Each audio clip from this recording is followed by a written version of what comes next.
இந்திய மண் வகை 8 அப்படிங்கிறது ஸ்கூல் புக்கில் வந்து கொடுத்துருப்பாங்க.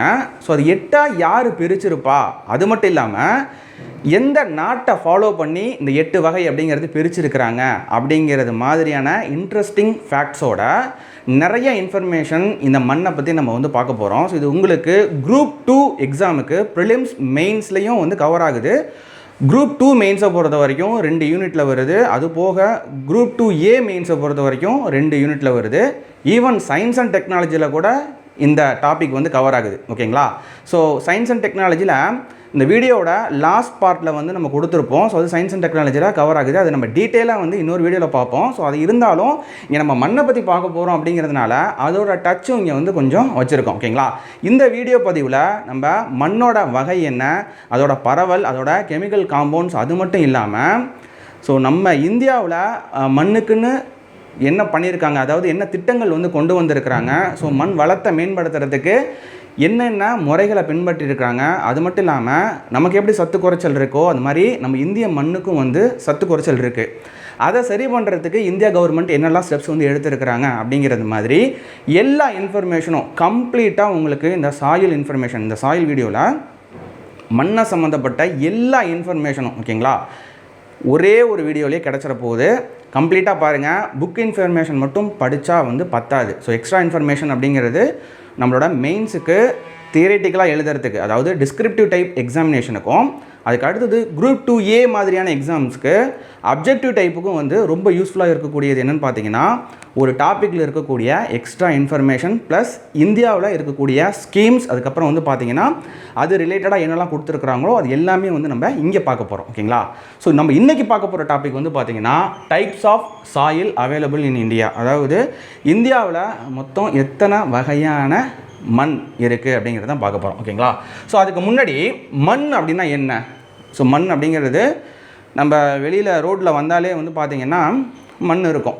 ஓகேங்களா? ஒவ்வொரு இடத்துலையும் ஒவ்வொரு மாதிரி மண்ணை வந்து பார்த்துருப்பீங்க. நம்ம வீட்டு வாசலில் இருக்கக்கூடிய மண்ணாக இருக்கட்டும், இல்லை வயலில் போய் பார்த்துருப்பீங்க, அங்கே இருக்கக்கூடிய மண். அந்த வயலில் இருக்கக்கூடிய மண்ணே நீங்கள் சவுத் பார்ட், அதாவது தமிழ்நாட்டில் தென் மாவட்டங்களுக்கு போனீங்கன்னா அது ஒரு மாதிரி இருக்கும்.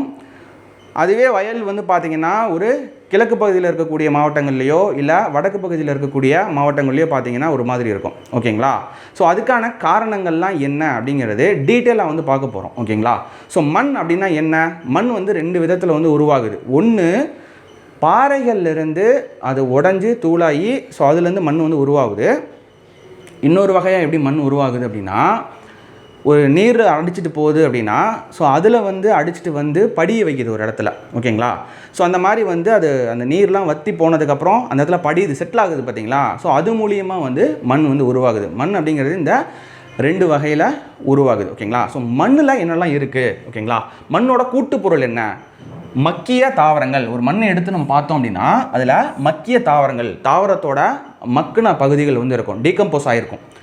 ஆர்கானிக் மேட்டர், தாவரங்கள் மட்டும் கிடையாது. ஸோ ஆர்கானிக் மேட்டர்ஸ் எதெல்லாம் உயிருள்ள பொருட்களோ அதெல்லாம் ஆர்கானிக் மேட்டர்ஸ். ஆர்கானிக் மேட்டர்ஸோட அந்த டீகம்போசிஷன், அதாவது மக்கக்கூடிய அந்த பகுதிகள் வந்து இருக்கும். ப்ளஸ் விலங்கின பொருட்கள், அதுதான் நம்ம ஆர்கானிக் மேட்டர்னு சொல்லியாச்சு. மக்கிய தாவரங்கள், விலங்கின பொருட்கள், அடுத்தது காற்று, நீர். ஓகேங்களா? எல்லாம் உள்ளடக்கியே தான் மண். ஒரு மண் ஒரு பகுதியிலேருந்து நம்ம வெட்டி எடுக்கிறோம் அப்படின்னா ஸோ அந்த மண்ணை நம்ம ஆய்வு பண்ணி பார்க்கும்போது இவ்வளோ பகுதிகளும் இருக்கும். ஓகேங்களா? பகுதி பொருட்களாக இதெல்லாம் இருக்குது. ஓகேங்களா? இதோட கூட்டு பொருள் தான் மண். மண் வந்து நம்ம இந்திய மண் வகையை வந்து 8ஆக பிரிக்கிறாங்க. ஆனால் மண் அப்படிங்கிறது 3 வகை தான். ஓகேங்களா? அது என்னென்னு பார்த்தீங்கன்னா களிமண், அதுக்கு அடுத்தது மணல், அடுத்தது மண்மண்டி படிவு. இந்த 3 வகையாக மண்ணை வந்து நம்ம பிரிக்கலாம். ஓகேங்களா? ஸோ களிமண் அப்படிங்கிறது அதோட கிரானுவல்ஸ், அந்த பொடியாக இருக்குல்ல, என்ன பாறையிலேருந்து உருவானது மண் அப்படிங்கிறது நம்ம ஸ்டார்டிங்லேயே சொல்லியாச்சு. அந்த பாறையிலேருந்து உருவாகக்கூடிய அந்த பொடிகள் வந்து ரொம்ப நைஸாக இருந்ததுன்னா ஈரப்பதத்தை நிறைய தக்க வச்சுக்கும். ஓகேங்களா? அந்த மாதிரி ஈரப்பதத்தை நிறைய தக்க வச்சுக்கக்கூடிய மண் வகையெல்லாம் வந்து களிமண். ஓகேங்களா? அதுக்கு அடுத்தது மணல். மணல்னால் களிமண் இருக்கக்கூடிய அந்த ஃபைன் பவுடர் மாதிரி இல்லாமல் மணல் வந்து கொஞ்சம் கிரானுவல்ஸாக இருக்கும், கொஞ்சம் வந்து துகள்கள் வந்து பெருசாக இருக்கும். ஓகேங்களா? அது ஈரப்பகுதியை வந்து தக்க வச்சுக்க முடியாது, உடனே வந்து எவாப்ரேட் ஆகிடும். எடுத்து இப்படி கொட்டினோம்னா அப்படியே விடுவோம். பார்த்து மணல்லாம் எடுத்து கொட்டினோம்னா அப்படியே கொட்டுது பார்த்தீங்களா? ஸோ அதுக்கு வந்து ஈரப்பதத்தை உறிஞ்சி வச்சுக்கக்கூடிய தன்மை இல்லை. ரெண்டாவது பார்ட்டிகல்ஸ் வந்து பெருசாக இருக்கும். ஸோ அது வந்து மணல். இது 2ஓட கலவையும் தான் வந்து பார்த்திங்கன்னா மண்மண்டி படிவுன்னு சொல்லுவோம், சில்ட். ஓகேங்களா? ஸோ இந்த மண் வந்து பார்த்திங்கன்னா ஏற்கனவே சொன்னது தான், பல்வேறு காலநிலை, ஒவ்வொரு காலநிலையை பொறுத்து, சூழலை பொறுத்த வரைக்கும் பாறைகள்லேருந்து சிதவடைஞ்சு மண் வந்து உருவாகுது. 2 வகையாக உருவாகுது அப்படிங்கிறது ஸ்டார்டிங்கில் பார்த்துருந்தோம். ஒன்று வந்து பார்த்திங்கன்னா தேயுறு காரணிகளால், அதாவது உடஞ்சி சிதஞ்சு உருவாகுது. அதுக்கு அடுத்தது வந்து பார்த்திங்கன்னா இது மொதல் பாயிண்ட்டு. இது ரெண்டாவது வந்து பார்த்திங்கன்னா மண் அரிக்கப்பட்டு அந்த வாட்டர் அப்படியே ஃப்ளோ ஆகிட்டு இருக்கும்போது ஒரு இடத்துல படிய வைக்குது. ஓகேங்களா, படிய வைக்கப்பட்ட மண்.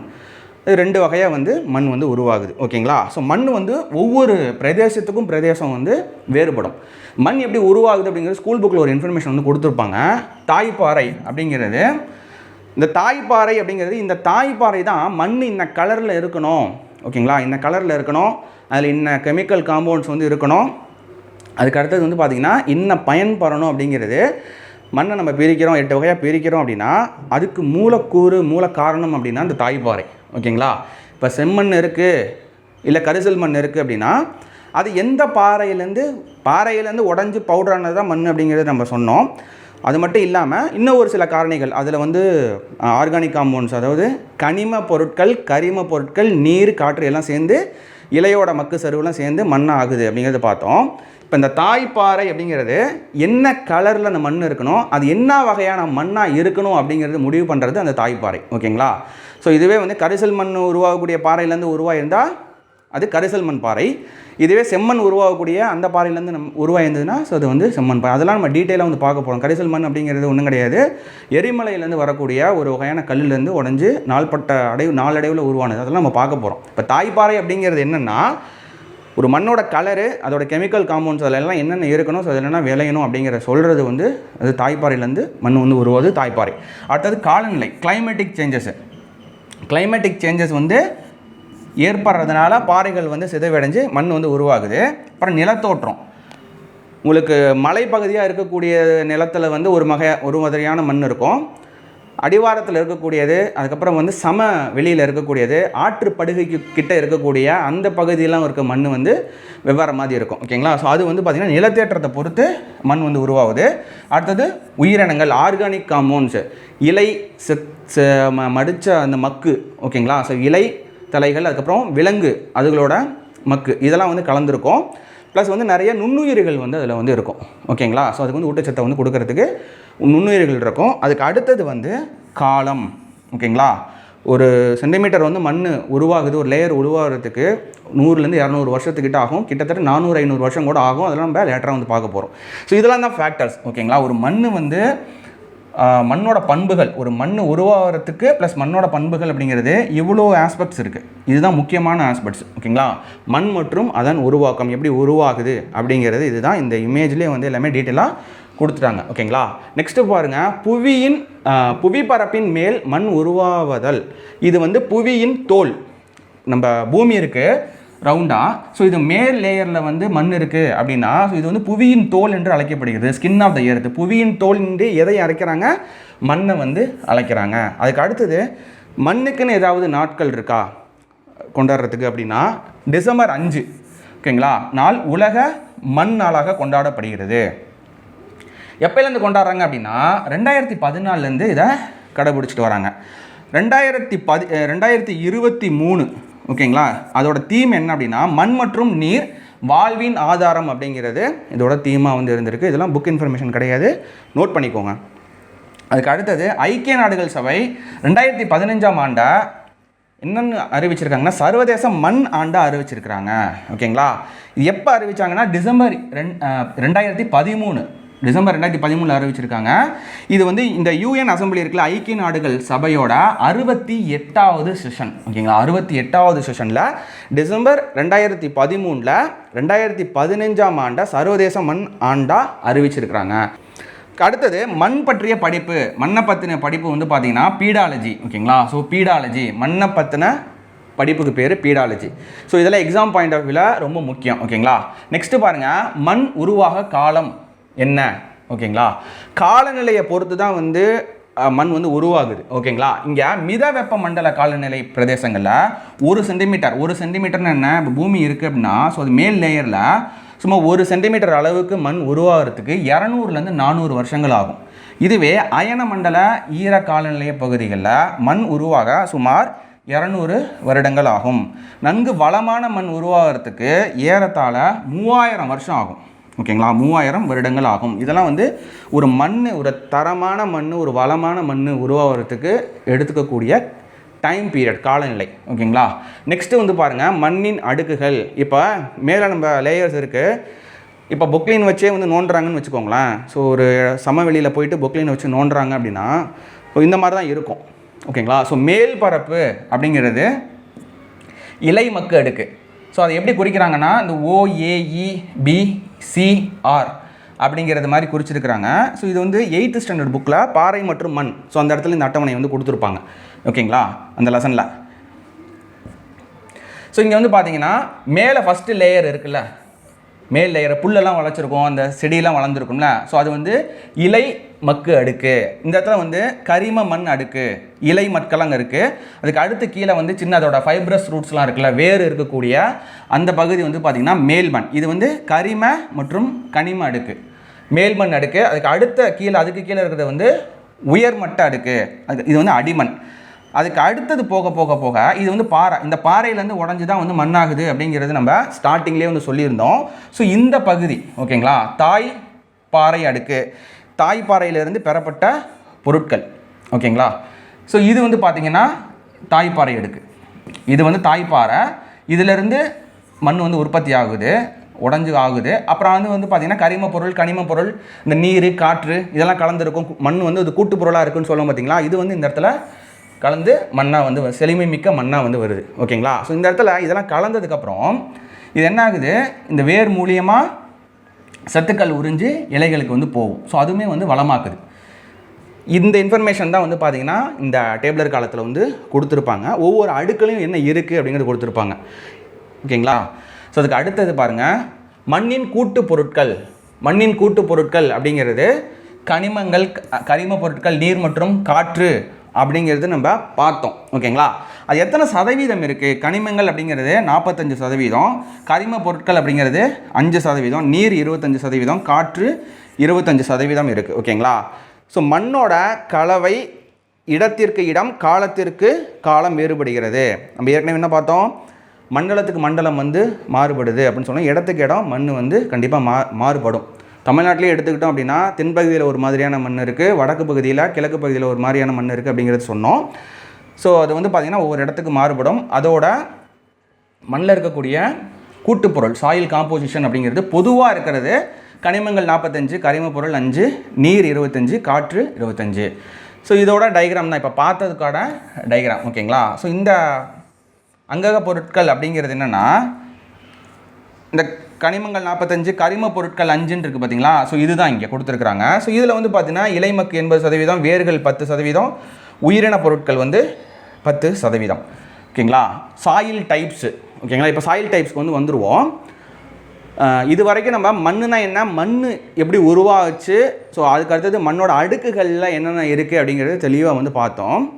ஸோ இப்போ இந்தியாவில் மண் வந்து 8 வகையாக வந்து பிரிச்சிருக்கிறாங்க. அதுக்கு முன்னாடி வந்து எத்தனை வகையாக இருந்திருக்கு அப்படின்னா மண் வந்து 2, அதாவது ஆதி காலத்திலிருந்து. ஓகேங்களா, ஸோ விவசாயம்லாம் வந்து ஆதி காலத்துலேருந்து தான் பண்ணிகிட்டு இருக்காங்க. ஓகேங்களா, இப்போ எப்படி எந்த வகையாக இருந்திருக்குன்னா 2 வகை தான். ஒன்று வந்து பார்த்திங்கன்னா உர்வரா, இன்னொன்று வந்து பார்த்திங்கன்னா உஸ்ஸரா. ஓகேங்களா, உர்வரா அப்படிங்கிறது என்னென்னா வளம் மிகுந்த மண், இது வந்து வளம் குறைந்த மண். இது வந்து வளம் குறைந்த மண், இது வந்து வளம் மிகுந்த மண் அப்படின்னு சொல்லிட்டு 2 வகை தான் வந்திருக்கு. ஓகேங்களா, வளம் மிகுந்த மண், இன்னொன்று வளம் குறைந்த மண், இல்லை வளம் இல்லாத மண் அப்படின்னு சொல்லி 2 வகை தான் இருந்திருக்கு. ஸோ அதுக்கு அடுத்தது ஓகேங்களா, ஸோ ஆஃப்டர் இண்டிபெண்டன்ஸ், சுதந்திரம் வாங்கினதுக்கு அப்புறம் இந்த மண்ணை வந்து பார்த்திங்கன்னா இந்திய மண் வகையை 8 வந்து பிரிச்சிருக்கிறாங்க. ஸோ அது எப்போ அப்படின்னா 1953. இந்த வருஷம் வந்து ரொம்ப முக்கியமான வருஷம். இந்திய வேளாண் ஆராய்ச்சி கழகம் அப்படிங்கிறது ஒரு இனிஷியேட்டிவ் பண்ணுறாங்க. ஓகேங்களா, ஸோ ஒரு ஆரம்பமாக என்ன பண்ணுறாங்கன்னா 1953 இந்தியாவில் காணப்படுற மண்ணை 8 வகையாக வந்து பிரிச்சிருக்கிறாங்க. ஸோ இது இவங்க பிரிக்கலை, யாரை கூப்பிட்றாங்க அப்படின்னா அமெரிக்காவிலேருந்து. ஓகேங்களா, ஸோ அமெரிக்காவிலேருந்து soil specialist, united states of அமெரிக்காவிலேருந்து சாயில் ஸ்பெஷலிஸ்ட்டை வர வைக்கிறாங்க இந்தியாவுக்கு. யாருன்னு பார்த்தீங்கன்னா டாக்டர் எஃப்எஃப் ரிக்கன்ஸ். ஓகேங்களா, டாக்டர் எஃப்எஃப் ரிக்கன்ஸ். ஸோ இவர் வந்து ஒரு சாயில் ஸ்பெஷலிஸ்ட்டு. இவரை வந்து அமெரிக்காவிலேருந்து வர வைக்குது இந்தியா. எந்த வருஷம்னா 1953 வருஷம் ஒரு இனிஷியேஷன் எடுக்குது. ஒரு இனிஷியேட்டிவாக வந்து எடுத்து வந்து ரெக்கன்ஸை வந்து ஒரு சாயில் ஸ்பெஷலிஸ்ட்டு அமெரிக்காவிலேருந்து வர வைக்கிறாங்க, இந்தியாவில் வர வச்சு. அவர் தான் என்ன பண்ணுறாருன்னா இந்திய மண் வகையை வந்து 8 வந்து பிரிக்கிறாரு. அப்போ இந்திய மண் வகையை வந்து 8 பிரிச்சிருக்கிறாங்க அப்படின்னா அது எந்த நாட்டோட மெத்தடு, ஓகேங்களா? ஸோ எந்த நாட்டிலேருந்து இப்போ இந்திய அரசியலமைப்புனா இந்திய அரசியலமைப்பு இந்தந்த நாட்டிலேருந்து எடுத்துக்கிட்டோம் அப்படின்னு சொல்லி படிச்சிருப்பீங்க. அப்போ இந்தியாவோட இந்த மண்ணை வந்து 8 வகையாக பிரிச்சிருக்கிறாங்களா, அது எந்த நாட்டோட மாதிரி இல்லை எந்த நாட்டிலேருந்து எடுத்துக்கிட்டாங்க அப்படின்னா America, USA, United states of America, அந்த நாட்டிலேருந்து எடுத்திருக்காங்க. அந்த நாட்டோட சாயில் டாக்ஸானமி, ஓகேங்களா? ஸோ மண் பிரித்தல், ஸோ ஒரு சாயில் டாக்ஸானமி அதை பேஸ் பண்ணி தான் வந்து நம்ம இந்தியாவில் வந்து பார்த்திங்கன்னா இந்த 8 வகையாக வந்து பிரிச்சிருக்காங்க. யார் இப்போ ஹெல்ப் பண்ணியிருக்காங்கன்னா ரிக்கன்ஸ். இவர் வந்து ஒரு சாயில் ஸ்பெஷலிஸ்ட்டு, USA. எந்த வருஷம்னா 1953 இந்தியா வந்து இவரை வர வைக்குது, ஓகேங்களா? ஸோ அப்போ ஒரு ஆராய்ச்சி கழகம் வந்து தொடங்குறாங்க, இந்திய வேளாண் ஆராய்ச்சி கழகம். இந்த கழகம் வந்து பார்த்திங்கன்னா நாளடைவில் வந்து பேர் மாற்றிட்டே வருது, பேர் மாற்றிட்டே வரப்படுது, ஓகேங்களா? இதோட ஹிஸ்ட்ரி அப்படிங்கிறது நம்ம என்னென்னு பார்ப்போம். இங்கே அகில இந்திய மண் ஆய்வு அமைப்பு அப்படிங்கிறது 1956 இந்திய அரசு வந்து நிறுவியிருக்கு, ஓகேங்களா? அதுக்கு அடுத்தது 1958 இந்த திட்டம் வந்து மத்திய மண் பாதுகாப்பு வாரியத்தின் நில பயன்பாட்டு திட்டம், ஓகேங்களா? அதோட ஒருங்கிணைச்சு முக்கிய நதி பள்ளத்தாக்கு நீர்பிடிப்பு இந்த பகுதிகளெலாம் விரிவான வந்து ஒரு சர்வே எடுக்கணும் அப்படிங்கிறது மாதிரி பண்ணி அதுக்கு அடுத்தது அகில இந்திய மண் மற்றும் நிலம் அப்படிங்கிற அமைப்பை நிறுவுது யார்? இந்தியா. 1969 இது மறுபடியும் மறுசீரமைக்கப்பட்டு மண் ஆய்வு வகைப்பாடு மற்றும் தொடர்பு பற்றிய ஆராய்ச்சி அம்சங்கள், அதாவது இந்திய வேளாண் ஆராய்ச்சி கவுன்சிலுக்கு, Indian council of agriculture and research, ICAR. இப்போ நீங்கள் வெப்சைட்டில் போய் பார்க்குறீங்க, இந்த மண் சம்மந்தமாக போய் பார்க்குறீங்க, சென்ட்ரல் கவர்மெண்ட்டோட அஃபீஷியல் வெப்சைட்டில் போய் பார்க்குறீங்கன்னா இந்த ICARன்னு இருக்கும், இதுக்கு வந்து மாற்றப்பட்டது, ஓகேங்களா? ஸோ லாஸ்ட்டாக வந்து பார்த்தீங்கன்னா 1976 தேசிய மண் ஆய்வு மற்றும் நில பயன்பாட்டு திட்டமிடல் பணியகம், ஓகேங்களா? ஸோ தேசிய மண் ஆய்வு மற்றும் நில பயன்பாட்டு திட்டமிடல் பணியகம், NBSS அண்டு LUP என்று பெயர் மாற்றப்பட்டது. எந்த வருஷம்னா 1976. அப்போ நம்ம இந்தியாவோட மண் 8 வகைன்னு சொல்லி பிரிச்சிருக்கிறாங்க. அமெரிக்காவிலேருந்து வந்து ஒருத்தர் வந்து ஹெல்ப் பண்ணியிருக்காரு, அவரோட சாயில் ஸ்பெஷலிஸ்ட்டு. அவர் யாருன்னா ரிக்கன்ஸ். இது யார் வர வச்சானா இந்தியா வர வச்சுது. எந்த வருஷம்னா 1953. அப்போ வந்து பார்த்திங்கன்னா இந்திய வேளாண் ஆராய்ச்சி கழகமாக இருந்தது. அதுக்கு அடுத்தது படிப்படியாக, ஓகேங்களா? ஸோ வெவ்வேறு பேர்லேயும் வெவ்வேறு கழகமாகவும் ஒரு கவுன்சிலாகவும் இருந்து இப்படிலாம் பேர் மாற்றிட்டு வந்திருக்காங்க. 1956 அகில இந்திய மண் ஆய்வு அமைப்பு, 1958 மத்திய மண் பாதுகாப்பு வாரியத்தின் நில பயன்பாட்டு திட்டம். அதுக்கடுத்தது அது வந்து பார்த்திங்கன்னா அகில இந்திய மண் மற்றும் நிலம் அதை நிறுவுது. அதுக்கு அடுத்தது 1969 இந்திய வேளாண் ஆராய்ச்சி கவுன்சில். அதுக்கப்புறம் 1976 தேசிய மண் ஆய்வு மற்றும் நில பயன்பாட்டு திட்டமிடல் பணியகம் அப்படிங்கிறது மாதிரி பேர் மாற்றிட்டே வந்திருக்கு, ஓகேங்களா? ஸோ இன்றைய வரைக்குமே உங்களுக்கு என்ன பண்ணுறாங்கன்னா அந்த மண் ஆய்வு பண்ணிகிட்டு இருக்காங்க, ஓகேங்களா? ப்ளஸ் இதில் இருக்கக்கூடிய சயின்டிஸ்ட் இருக்காங்களே, ஸோ அவங்க என்ன பண்ணுறாங்க, இந்தியாவில் ஒவ்வொரு ஸ்டேட்லேயும் இருக்கக்கூடிய மண்ணை எடுத்துகிட்டு போய் இப்போ மறுபடியும் ஆய்வு பண்ணுறாங்க. எதுக்கு பண்ணியிருக்காங்க? ஸோ அதில் போதுமான அளவுக்கு சத்து இருக்கா, நமக்கு எப்படி சாப்பிட்டா சத்து வருது, அந்த மாதிரி மண்ணுக்கு சத்து இருக்கா, சத்து போயிடுச்சா, சத்து இருந்ததுன்னா அது என்ன சத்து இருக்குது, சத்து போயிடுச்சுன்னா அது என்ன சத்து போயிருக்கு, அது எப்படி கொண்டு வர்றது அப்படின்னு பார்க்கும்போது அதுக்கு சென்ட்ரல் கவர்மெண்ட் என்ன பண்ணும், ஸ்கீம்ஸ் கொண்டு வரும். இந்த மாதிரி ஸ்கீம்ஸில் வந்து மண்ணோட வளத்தை பெருக்கிறதுக்கு அது எல்லாமே லேட்டராக நம்ம பார்க்க போகிறோம், ஓகேங்களா? தொடக்கம் அப்படிங்கிறது 1953 அன்னையிலேருந்து ஆராய்ச்சி இன்னைய வரைக்கும் நடந்துகிட்ருக்கு, ஓகேங்களா? ஸோ நெக்ஸ்ட்டு பாருங்கள், மண்ணின் வகை. இது வந்து இந்திய மண்ணோட வகை 8 வந்து பிரிச்சிருக்கிறாங்க. இது பிரித்தது எந்த மாடல், எந்த நாட்டோட மாடல் சாயில் டாக்ஸானமி அப்படின்னா USA, United states of America, அந்த நாட்டோட சாயில் டாக்ஸானமியை பேஸ் பண்ணி தான் நம்மளோட இந்திய நாட்டோட மண்ணை 8 வகையாக பிரிச்சிருக்கிறாங்க. மனசில் வச்சுக்கோங்க. இது வந்து நீங்கள் டிஸ்கிரிப்டிவாக எழுதுறதுக்கும் ப்ளஸ் வந்து நீங்கள் அப்ஜெக்டிவாக கேட்டாலுமே வந்து பார்த்தீங்கன்னா இதுதான் மனசில் வந்து ஏற்றிக்கோங்க, ஓகேங்களா? ஸோ மண்ணை வந்து 8 வகையாக பிரிக்கிறாங்க. வண்டல் மண், கரிசல் மண், செம்மண், சரளை மண், காடு மற்றும் மலைமண், வறண்ட பாலை மண், உப்பு மற்றும் காரமண், களிமண் மற்றும் சதுப்பு நில மண். ஓகேங்களா? ஸோ இந்த மாதிரி வந்து மண்ணை வந்து பிரிக்கிறாங்க. ஓகேங்களா? ஸோ இதில் என்னெல்லாம் வந்து தரமான மண், அதுக்கு அடுத்தது வந்து அதோட கெமிக்கல் என்னெல்லாம் கெமிக்கல்ஸ் இருக்குது, என்னென்ன பயிரெலாம் வந்து வளரும், அதுக்கு அடுத்தது எங்கெல்லாம் பரவி இருக்குது இந்தியா ஃபுல்லாக அப்படிங்கிறத நம்ம பார்க்க போகிறோம். ஃபஸ்ட்டு பாருங்கள் வண்டல் மண். ஸோ வண்டல் மண்ணை பொறுத்த வரையும் இது வந்து ஒரு வளம் மிகுந்த மண். நோட் பண்ணிக்கோங்க, வளம் மிகுந்த மண் அப்படின்னா அது வண்டல் மண். இந்த இதில் கொடுத்துருப்போம். ஓகேங்களா? இது மற்ற மண் வகைகளை காட்டிலும் வளம் மிக்கது. ஓகேங்களா? வளம் மிகுந்த மண் என்னென்னா வண்டல் மண். இந்த வண்டல் மண்ணை ரெண்டாக பிரிக்கலாம். ஒன்று வந்து காதர், இன்னொன்று வந்து பாங்கர். ஓகேங்களா? ஸோ இந்த பாங்கர் அப்படிங்கிறது சுண்ணாம்பு மற்றும் களிமண், சுண்ணாம்பு மற்றும் களிமண் கொண்ட கலவையாக இருக்கும். அடுத்தது இது பழைய வண்டல் மண். இது வந்து பழைய வண்டல் படிவுகள். இப்போ பழைய வண்டல் மண் ஞாபகம் வச்சுக்கோங்க. இது கருமை நிறம், அடர் நிறம் உடையது. ஓரளவுக்கு வந்து பிளாக்காக இருக்கும். இதை கம்பேர் பண்ணும்போது, காதரை கம்பேர் பண்ணும்போது பாங்கர் ஓரளவுக்கு கருப்பாக இருக்கும். ஓகேங்களா? இந்த மண் வந்து பார்த்திங்கன்னா இந்த மண்ணை அதாவது வண்டல் மண்ங்கிறது வளம் மிகுந்த மண். இந்த வளம் மிகுந்த மண் வண்டல் மண்ணில் ரெண்டாக பிரிக்கிறோம், காதர் பாங்கர்னு. இந்த காதர் பாங்கர் எடுத்துக்கிட்டோம்னா இந்த பாங்கர் கொஞ்சம் வளம் குறைவு. இதை கம்பேர் பண்ணும்போது, காதரை கம்பேர் பண்ணும்போது இந்த பாங்கர் அப்படிங்கிறது கொஞ்சம் வளம் குறைவு. ஓகேங்களா? அடுத்தது காதர் மண் எடுத்துப்போம். இந்த காதர் மண் அப்படிங்கிறது வெளிர் நிறம் உடையது. இதை கம்பேர் பண்ணும்போது அது கொஞ்சம் வெண்மை நிறம் உடையது, வெளிர் நிறம் உடையது. அதுக்கு அடுத்தது மணற்பாங்கான மண். இது வந்து களிமண் பாங்கான மண். ஓகேங்களா? இது வந்து களிமண் பாங்கான மண். இது வந்து பார்த்தீங்கன்னா மணற்பாங்கான மண். இது வந்து புதிய மண், புதிய வண்டல் படிவுகள், புதிய வண்டல் படிவுகள், வெளிர் நிறம், மணற்பாங்கான மண். ஓகேங்களா? அதுக்கு அடுத்தது இதை கம்பேர் பண்ணது, பாங்கர் கம்பேர் பண்ணும்போது காதர் வளம் மிகுந்தது, வளம் மிகுந்தது, மிகுந்த மண். நல்ல டிஃப்ரென்ஸ் வந்து பார்த்துக்கோங்க. வண்டல் மண் அப்படிங்கிறது வளமையான மண். இதில் பாங்கர் குறையது, பழைய மண், சுண்ணாம்பு மற்றும் களிமண் பாங்கான பழைய படிவுகள், அடர் நிறம் உடையது, இது வளம் குறைஞ்சது. காதருங்கிறது இதை கம்பேர் பண்ணும்போது வளம் மிகுந்த மண், புதிய மண், புதிய வண்டல் படிவுகள், வெளிர் நிறம் உடையது, மணற்பாங்கான மண். டிஃப்ரென்ஸ் வந்து ரொம்ப முக்கியம். ஓகேங்களா? இது எப்படி உருவாகுது அப்படிங்கிறது லேட்டராக பார்ப்போம்.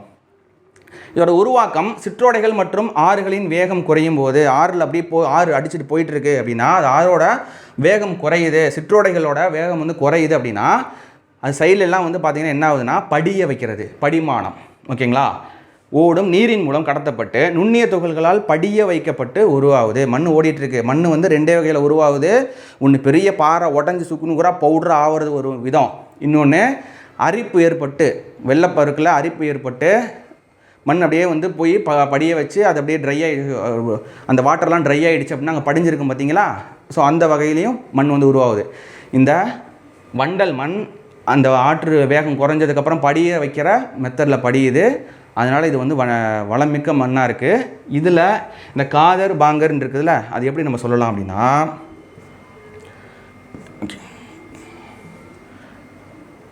இந்த காதர் பாங்கர் இங்கே நான் நோட் பண்ணுறேன். இங்கே ஆறு இப்படி ஓடிட்டுருக்கு வேகமாக.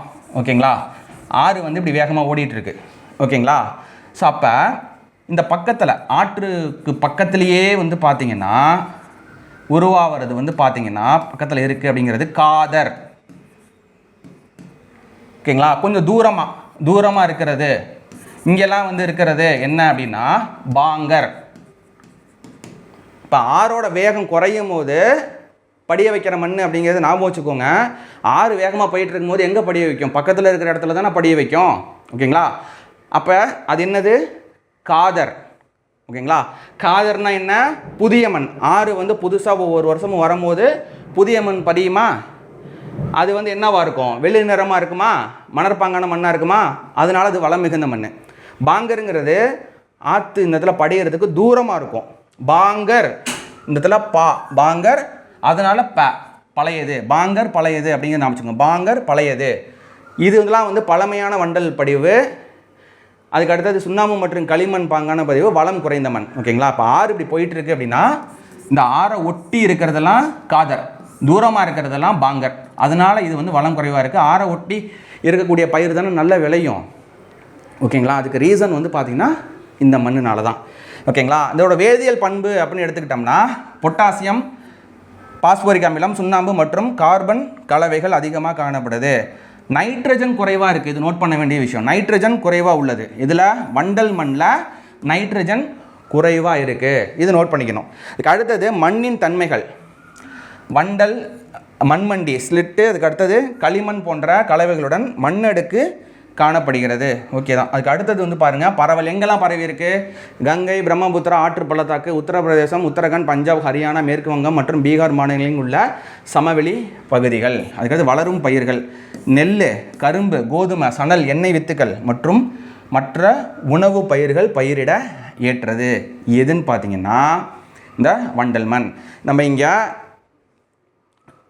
10th புக்கையும் 8th புக்கையும் ஜாயின் பண்ணி அதில் இருக்கிற இன்ஃபர்மேஷன் இதில் இருக்கிற இன்ஃபர்மேஷன் மிஸ் ஆகாமல் எடுத்து கொடுத்துருக்கோம். ஓகேங்களா, நெக்ஸ்ட்டு பாருங்கள். இதான் வண்டல் மண். வண்டல் மண் வந்து 2ஆக பிரியுதுன்னு சொன்னோம் பார்த்தீங்களா. இங்கே பாருங்கள், வண்டல் மண் 2ஆக பிரியுது. காதர், அதுக்கடுத்தது பாங்கர். காதர் அப்படிங்கிறது வெளிர் நிறம், வெள்ளையாக இருக்குது பாருங்கள். பாங்கர் அப்படிங்கிறது கொஞ்சம் கருநிறமாக இருக்குது. இதோட டிஃப்ரென்ஸ் வந்து இதுதான். வண்டல் மண், காதர், பாங்கர். வளம் மிகுந்தது, வளம் லைட்டாக குறைஞ்சது. அளவியல் சாயில்னால் அதாவது வண்டல் மண்ணாலே வளம் மிகுந்த மண். அதில் இது வந்து ரொம்ப வளம் மிகுந்தது, இது வந்து லைட்டாக வளம் குறைந்தது. ஆற்றுக்கு பக்கத்துலேயே இருக்கும், அந்த நீர்நிலைகளுக்கு தூரமாக இருக்கும். ஓகேங்களா. ஸோ அடுத்தது கரிசல் மண். கரிசல் மண் அப்படிங்கிறது இன்னொரு பேர் இருக்குது, ரீகர் சாயில். ரீகர் ஞாபகம் வச்சுங்க, ரீகர். கரிசல் மண் அப்படிங்கிறது ஒரு சில இடத்துல எக்ஸாமில் ரீகர் அப்படின்னு சொல்லி கொடுத்துருப்பாங்க. ரீகர் அப்படின்னா என்ன அர்த்தம் அப்படின்னா காட்டன் அர்த்தம், பருத்தின்னு அர்த்தம். அப்போ கரிசல் மண் எது வளர்கிறதுக்கு அதிகமாக வளர்கிறதுக்கு இதுனா பருத்தி. வளரும் பயிர்களில் பருத்தி வந்து நல்லா விளையக்கூடிய மண் வகை எதுன்னு பார்த்தீங்கன்னா கரிசல் மண். கரிசல் மண்ணுக்கு இன்னொரு பேர் இருக்குது, ரீகல் சாயில். ஓகேங்களா. ரீகர்னா என்ன அர்த்தம்? காட்டன். ரீகர்னா பருத்தி, பருத்தி மண்ணுன்னு அர்த்தம். ஓகேங்களா. ஸோ இதில் இம்பார்ட்டன்ட் பாயிண்ட்டுங்கிறது எவ்வளோ தான் நான் பார்த்துக்கோங்க. இதோட உருவாக்கம் எப்படி உருவாகுது? தக்கான பகுதியில் உள்ள பாசல்ட் பாறைகளிலிருந்து உருவாகுது. மண் மறுபடியும் சொல்கிறேன், 2 வகையில் உருவாகுது. ஒன்று பாறையெல்லாம் உடஞ்சி பவுட்ராகி உருவாகுது, இன்னொன்று அரிப்பில் ஏற்படும் போது, அதாவது வெள்ளத்தில் அடிச்சுட்டு போகும்போது அது படியை வச்சு உருவாகுது. ஓகேங்களா. அப்போ இது மொதல் வகை. பாறை உடஞ்சி பவுட்ராகி உருவாகிற மண் வந்து கரிசல் மண், பசால்ட். ஓகேங்களா. பசால்ட் பாறையிலிருந்து உருவாகுது. பசால்ட் அப்படிங்கிறது என்ன பாறை? எரிமலையிலிருந்து வரக்கூடிய ஒரு வகையான பாறை. ஒரு வகையான எரிமலையிலிருந்து வரக்கூடிய பாறைகள்லேருந்து உருவாகிறது தான் கரிசல் மண். ஓகேங்களா. இதோட நிறம் வந்து டைட்டானியம் மற்றும் இரும்பு தாதுகளால் கருப்பாக உள்ளது. கரிசல் மண் ஏன் கருப்பாக இருக்குன்னா இரும்பு தாதுகள். ஓகேங்களா. டைட்டானியம் மற்றும் இரும்பு தாதுகள் அதிகமாக இருக்குது. இதோட வேதியியல் பண்புகள் கால்சியம், மெக்னீசியம், கார்போனேட்டுகள், அதிக அளவில் இரும்பு, அலுமினியம், சுண்ணாம்பு மற்றும் மாங்கனீஸ் ஆகியவை காணப்படுகின்றன. நைட்ரஜன், பாஸ்போரிக் அமிலம் மற்றும் இலை மக்குகள் குறைவாக உள்ளது. இதில் அதிகமாக என்ன இருக்குதுன்னு பார்த்துக்கணும், குறைவாக என்ன இருக்குதுன்னு பார்த்துக்கணும். தன்மை ஈரமாக இருக்கும்போது சேராக இருக்கும். இந்த கரிசல் மண் ஈரமாக இருக்கும்போது சேராக இருக்கும். அதுக்கு அடுத்தது ஈரப்பதத்தை நீண்ட நேரம் தக்க வைத்துக்கொள்ளும். அடுத்தது பரவல். சரிங்களா. பரவல் எங்கெல்லாம் பரவிருக்குன்னா மகாராஷ்டிரா மற்றும் மாலவ பீட, கத்தியவார், தீபகற்பம், தெலுங்கானா, ஆந்திர பிரதேசத்தில் உள்ள ராயல்சீமா மற்றும் கர்நாடகா மாநிலத்தின் வடக்கு பகுதி இங்கெல்லாம் வந்து பரவி இருக்குது. வளரும் பயிர்கள் அப்படின்னா பருத்தி. நிறைய எக்ஸாமில் கேட்டிருக்காங்க, பருத்தி ஞாபகம் வச்சுக்கணும். ஓகேங்களா. பருத்தி. அடுத்தது திணை வகைகள், புகையிலை மற்றும் கரும்பு. பசால்ட் பாறை அப்படிங்கிறது இதாக இருக்கும். நம்ம சொன்னோம் பார்த்திங்களா, எரிமலையிலேருந்து உருவான கல் பசால்ட் பாறையிலேருந்து உருவாகுது இந்த மண் அப்படின்னு சொல்லி நம்ம சொல்லியிருந்தோம். பசால்ட் பாறை அப்படிங்கிறது இதுதான். ஸோ இது வந்து பார்த்திங்கன்னா என்ன மண்? கரிசல் மண். கருப்பாக இருக்குது. கருப்பாக இருக்கிறதுக்கான ரீசன் என்ன? இரும்பு தாதுக்கள் மற்றும் டைட்டானியம். ஸோ அதனால் கருப்பாக இருக்குது. ஓகேங்களா. நெக்ஸ்ட்டு பாருங்கள் செம்மண். செம்மண்ணோட உருவாக்கம் எப்படின்னா பழமையான படிக பாறைகள், கிரானைட்டு, நைஸ் போன்ற பாறைகள் சிதைவடைதால் கிரானைட் கற்கள், பழமையான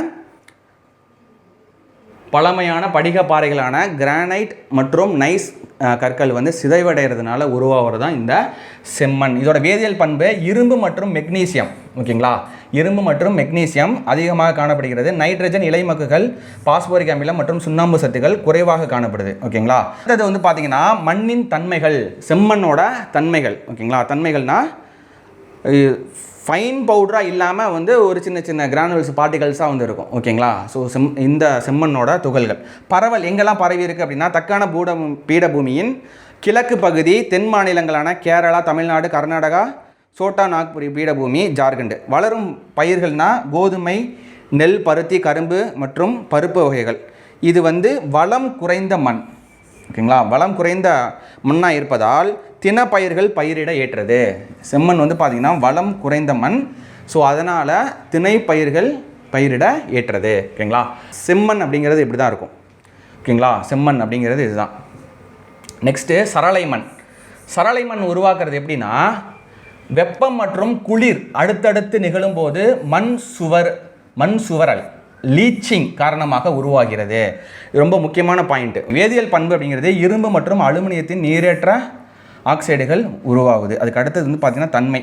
உயரமான மலைப்பகுதியில் இதுதான் உயரமான மலைப்பகுதியில் அதிகமான அமிலத்தன்மையுடனும் தாழ்வான பகுதியில் குறைந்த அளவு அமிலத்தன்மையுடன் வருது. பொதுவாக ஈரப்பதத்தை தக்க வைத்து கொள்றதில்ல, ஆனால் களிமண் கலந்த வண்டல் படிவுகளை கொண்ட சமவெளி பகுதிகளில் ஈரப்பதத்தை தக்க வச்சுக்கும். நல்லா தெரிஞ்சுக்கோங்க, நீங்கள் எங்கே படித்தாலும் களிமண் அப்படிங்கிறது ஒன்று வந்தாலே அது ஈரப்பதத்தை இழுத்து வச்சுக்கும் அப்படின்னு அர்த்தம். ஓகேங்களா, இல்லை ஒரு மண் நீங்கள் படிக்கும்போது ஈரப்பதத்தை எடுத்து வச்சுக்குது அப்படின்னு நீங்கள் படித்தாலே அங்கே களிமண் கலந்துருக்குன்னு அர்த்தம். ஓகேங்களா, சிம்பிளாக இது ஞாபகம் வச்சுக்கோங்க, ஈஸியாக எழுதிடலாம். ஓகேங்களா, பரவல் எங்கெல்லாம் பரவி இருக்குது? அசாம் குன்றுகள், கேரளா மற்றும் கர்நாடகாவில் உள்ள மேற்கு தொடர்ச்சி மலையின் அடிவார பகுதி, ஒடிசா மற்றும் கிழக்கு தொடர்ச்சி மலைகள், இங்கெல்லாம் வந்து பார்த்திங்கன்னா பரவி இருக்குது. ஓகேங்களா, வளரும் பயிர்கள் எங்கெல்லாம் வளருதுக்கு? காஃபி, என்னெல்லாம் பயிர் வளருதுன்னா காஃபி, ரப்பர், முந்திரி மற்றும் மரவள்ளி கிழங்கு, இதெல்லாம் இப்படி தான் இருக்கும் சரளை மண்.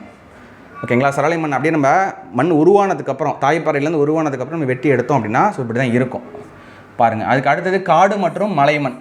இதெல்லாம் வந்து எங்கே உருவாகுதுன்னா பனிமலை வெப்பநிலை வேறுபாடுகளால் பௌதிக சிதைவில். ஓகேங்களா, ஸோ ஃபிசிக்கலாக வந்து பார்த்திங்கன்னா இங்கே ஒரு சிதைவு காரணமாக உருவாகுது.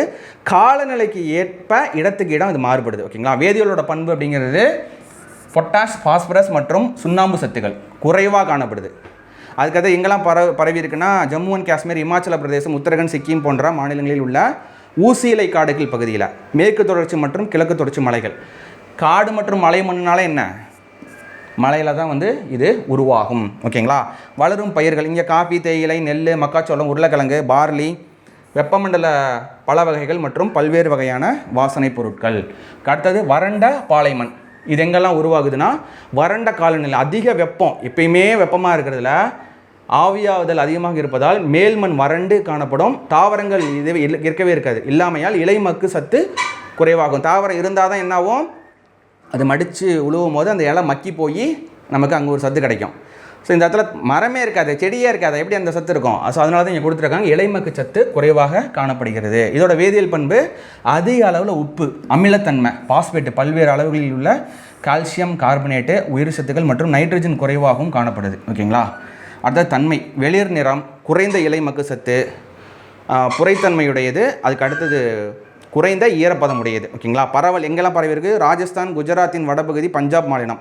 ஸோ நம்ம இந்தியாவில் எங்கெல்லாம் வந்து பாலைவனம் இருக்கோ ஸோ அந்த இடத்துல இது பரவி இருக்குது. ஓகேங்களா, வளரும் பயிர்கள் அப்படின்னா நீர்ப்பாசன வசதி நம்ம ஏற்படுத்தி நம்ம கொடுத்தோம்னா அங்கே பயிர் வளர்த்துக்கலாம். நீர்ப்பாசன வசதி இல்லை அப்படின்னா அங்கே பயிர் விளையாது.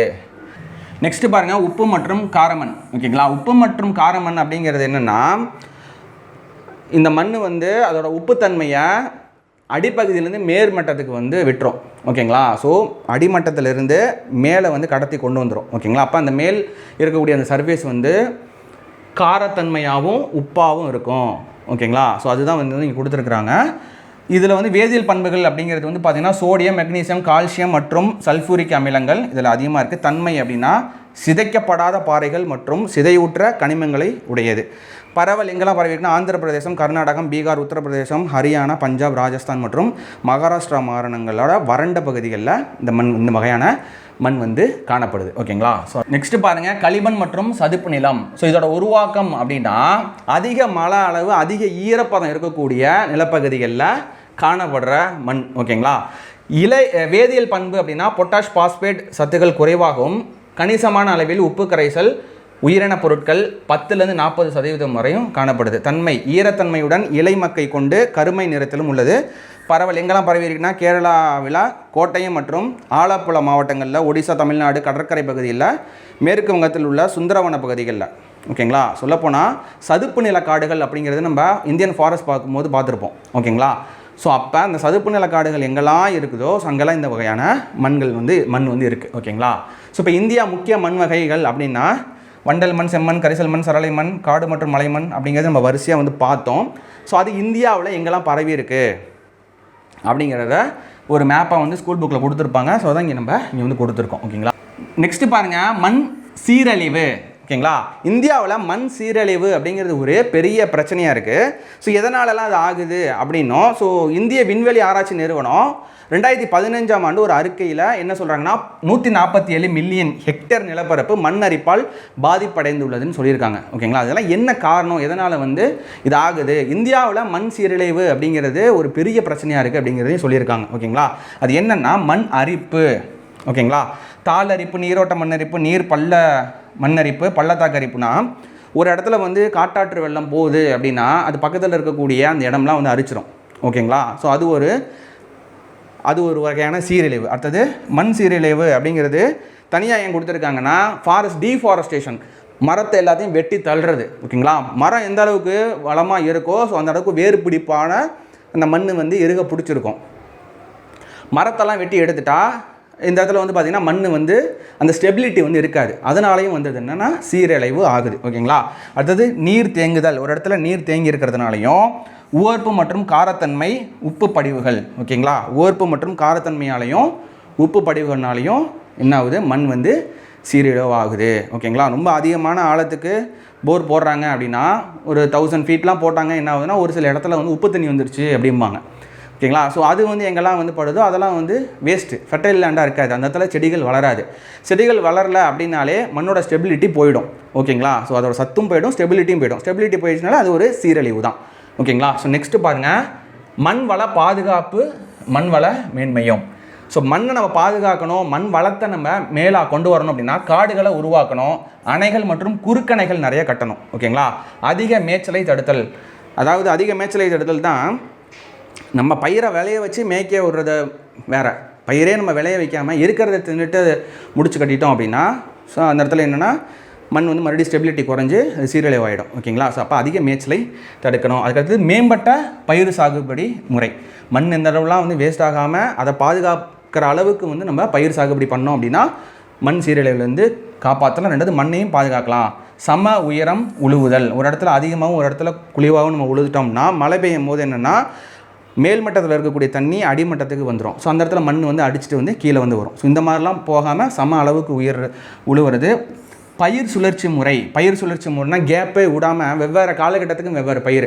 3 மாதத்துக்கு ஒரு பயிர் விளையுதுன்னா அதுக்கடுத்தது ஒரு இருக்கக்கூடிய 6-7 மாதத்துக்கு வந்து சும்மா அதை போட்டு வைக்காமல் 3 மாதத்துக்கு ஒரு பயிர் விளையுது, அப்புறம் 2 மாதம் பயிரோ இல்லை 3 மாதம் பயிரோ மறுபடியும் போடுறது. வெயில் டைமில் வந்து ஒரு பயிர் போடுறது. இப்போ வந்து கிராமப்புறங்கள்லாம் வந்து பார்த்திங்கன்னா எல்லா நேரமும் வந்து வயலில் வந்து நெல் விளையாது. ஓகேங்களா. ஸோ நெல் வந்து நல்லா மழை டைமில் வந்து போட்டு எடுத்துருவாங்க. அதுக்கு அடுத்தது பனிக்காலத்தில் உளுந்து, அதுக்கு அடுத்தது என்ன போடுவாங்கன்னா எள்ளு போடுவாங்க. ஓகேங்களா. ஸோ அது முளைச்சிட்ருக்கும். அது எடுத்ததுக்கப்புறம் என்ன போடுவாங்கன்னா இது போட்டுருவாங்க, வெண்டைக்காய், கத்திரிக்காய், இந்த மாதிரி காய்கறி வகைகள். அதுக்கு அடுத்தது வந்து இந்த முள்ளங்கி இந்த மாதிரிலாம் போடுவாங்க. அதுக்கு அடுத்தது வந்து இந்த குக்கும்பர், ஸோ அது வந்து போடுவாங்க.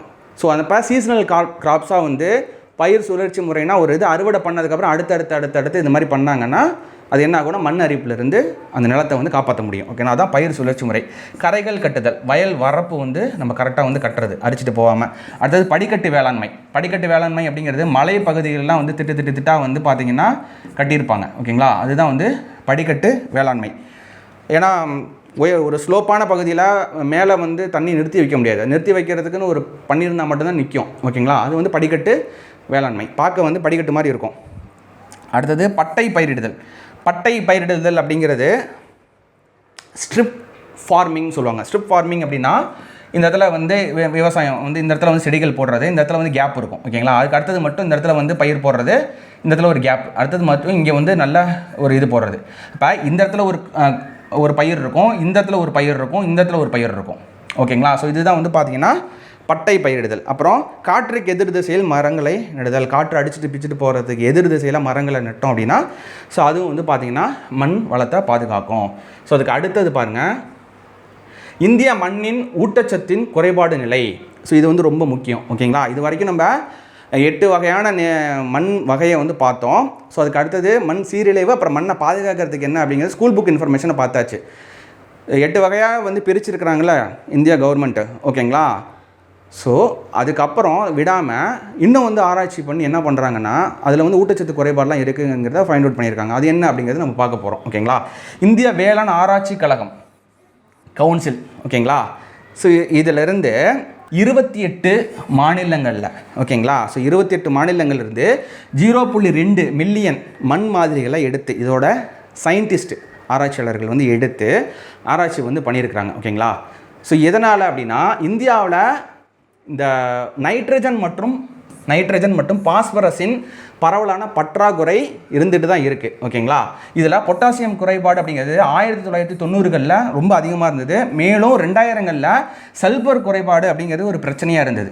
ஓகேங்களா, ஸோ அப்போ 28 மாநிலங்கள்லேருந்து விஞ்ஞானிகள் வந்து என்ன பண்ணுறாங்க, 0.2 மில்லியன் மண் மாதிரியை எடுத்து ஆய்வு பண்ணதில் உங்களுக்கு என்ன தெரிஞ்சிருக்கு அப்படின்னா தோராயமாக 36.5% துத்தநாக குறைபாடு, 12.8% இரும்பு சத்து குறைபாடு, 23.4 போரான் குறைபாடு, 4.20 தாமிர குறைபாடு, 7.10 மாங்கனீஸ் குறைபாடு இருந்தது அப்படிங்கிறத ஃபைண்ட் அவுட் பண்ணியிருக்காங்க. ஓகேங்களா, ஸோ இந்த இது என்ன அப்படின்னா அகில இந்திய ஒருங்கிணைந்த ஆராய்ச்சி திட்டம். ஓகேங்களா, ஸோ அகில இந்திய ஒருங்கிணைந்த ஆராய்ச்சி திட்டம் அதோட விஞ்ஞானிகள். ஓகேங்களா, ஸோ இது வந்து பார்த்திங்கன்னா 1967 வந்து தொடங்கப்பட்டது.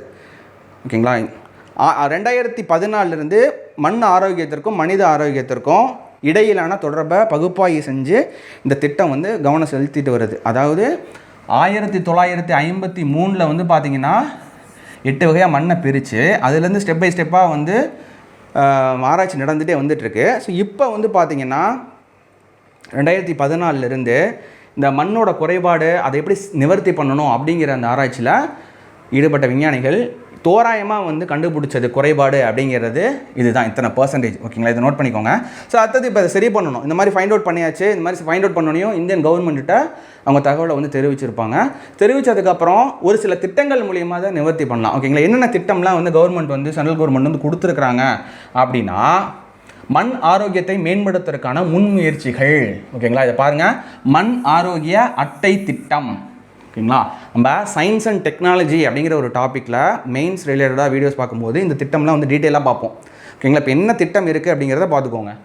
மண் ஆரோக்கிய அட்டை திட்டம், இயற்கை விவசாயம், உரம் தன்னிறைவு, டிஜிட்டல் விவசாயம், கார்பன் விவசாயம், அதுக்கடுத்தது பரம்பரகத் கிருஷி விகாஸ் யோஜனா, அதுக்கு அடுத்தது ஊட்டச்சத்து அடிப்படையிலான மானியம் NBS திட்டம். ஓகேங்களா, ஸோ NBS திட்டம். நெக்ஸ்ட்டு ஓகே, இதோட வந்து பார்த்திங்கன்னா நம்ம இந்தியா ரிலேட்டடாக எல்லாமே முடிஞ்சு போச்சு. ஓகேங்களா, ஸோ முடிஞ்சதுக்கப்புறம் வேர்ல்டு வைட் நம்ம பார்க்கும்போது இந்த சாயில் பற்றி என்ன இருக்குது அப்படின்னு நம்ம பார்க்கும்போது எலக்ட்ரானிக் சாயில் அப்படின்னு ஒன்று இருக்குது. ஓகேங்களா, ஸோ பேப்பர், சிகரெட் இந்த மாதிரி எல்லாத்துலேயும் எலக்ட்ரானிக் வந்ததில் இப்போ எலக்ட்ரானிக் சாயில் அப்படின்னு ஒன்று இருக்குது. ஜஸ்ட் அது என்னென்னு தெரிஞ்சுக்கோங்க. நம்ம இதே விஷயத்தை நம்ம சயின்ஸ் அண்ட் டெக்னாலஜி வீடியோ பார்க்கும்போது நம்ம டீட்டெயிலாக பார்ப்போம். எலக்ட்ரானிக் சாயில் அப்படின்னா என்ன, ஹைட்ரோஃபோனிக் மெத்தடில் செடியை வந்து வளர்ந்து வரைச்சிட்ருக்காங்க. ஹைட்ரோஃபோனிக் மெத்தட்னா என்ன, உங்களுக்கு மண்ணே இருக்காது, அந்த இடத்துல வந்து திரவம் சொல்யூஷன் இருக்கும், சத்து நிறைந்த சொல்யூஷன் இருக்கும். அதில் வந்து பயிர்களை வச்சு வீட்டுக்குள்ளேயே வளர்க்குறது. வீட்டுனா வீடு கிடையாது, ஒரு கப்பலோ இது எதுலேயோ வந்து பார்த்திங்கன்னா இண்டோரில், அதாவது இண்டோர்னால் உள்ள வீட்டுக்குள்ளேன்னு வச்சுக்கோங்க. ஸோ இன்டோரில் வளர்க்குறது செடி பயிர்கள் அது வந்து பார்த்திங்கன்னா ஹைட்ரோஃபோனிக்ஸ் மெத்தட். வெறும் வந்து பார்த்திங்கன்னா தண்ணியில் ஒரு சத்தான ஒரு சொல்யூஷனில் வந்து வளர்க்குறது. ஸோ அதில் வந்து பார்த்திங்கன்னா ஒரு சில கரண்ட்டு, அதாவது அந்த செடிக்கு பாருங்கள் எப்படிலாம் பண்ணியிருக்காங்கன்னு, அந்த செடிக்கு வந்து நம்ம கரண்ட்டு கொடுத்தோம் அப்படின்னா அந்த மினிமமான வோல்டேஜ் எடுத்துக்கிட்டு என்ன பண்ணுது, அதில் வந்து செடி வந்து வளருது. அதுதான் வந்து சாயில், எலக்ட்ரானிக் சாயில். ஸோ அது எந்த நாட்டில் கண்டுபிடிச்சாங்க அப்படின்னா, ஓகேங்களா, ஸ்வீடனில் உள்ள லிங்கோபிங் பல்கலைக்கழக ஆராய்ச்சியாளர்கள் ஹைட்ரோஃபோனிக் இடைவெளிகளில் தாவரங்களின் வளர்ச்சியை விரைவுபடுத்தக்கூடிய எலக்ட்ரானிக் மண்ணை உருவாக்கியுள்ளனர். ஓகேங்களா, எலக்ட்ரானிக் மண்ணா இங்கே மண் வந்து கிடையாது. ஹைட்ரோஃபோனிக் மெத்தடில் இங்கே சின்ன வோல்டேஜ் வந்து கொடுக்கறது. இதை பற்றி நம்ம டீட்டெயிலாக எப்போ பார்ப்போம்னா சயின்ஸ் அண்ட் டெக்னாலஜி பார்க்கும்போது, மெயின்ஸ் வீடியோஸ் பார்க்கும்போது உங்களுக்கு இதை பற்றின டீட்டெயிலாக நம்ம இன்ஃபர்மேஷன் கொடுப்போம். இது மண் தொடர்பாக இருக்கிறதுனால இங்கே சின்னதாக ஒரு டச் இங்கே வச்சிடலாம் அப்படின்னு சொல்லிட்டு இங்கே வந்து கொடுத்துருக்கோம். ஓகேங்களா, மண்ணில் 8 வகை இருக்குது. ப்ளஸ் வந்து பார்த்திங்கன்னா வேர்ல்டு வைட் பார்க்கும்போது எலக்ட்ரானிக் சாயில், சாயில் ஒன்று இருக்குது. ஹைட்ரோஃபோனிக் மெத்தடுங்கிறது காலங்காலமாக இருந்துட்டு வருது. ஹைட்ரோஃபோனிக் மெத்தட்னால் திரவத்தில், அதாவது வெறும் தண்ணியில் மட்டுமே வந்து செடியை வளர வைக்கக்கூடியது. அதில் வந்து ஒரு சில அளவு பார்த்திங்கன்னா வோல்டேஜ் கரண்ட்டு கொடுக்கறதுனால அந்த செடி வந்து வேகமாக வளருது. ஓகேங்களா, கரண்ட்டில் வந்து வளருது. எப்படிலாம் நம்ம வந்து ஃபோனுக்கு சார்ஜ் இல்லைன்னா சார்ஜ் போடுறோம், பேட்டரியை போட்டு சார்ஜ் ஏற்றிக்குது.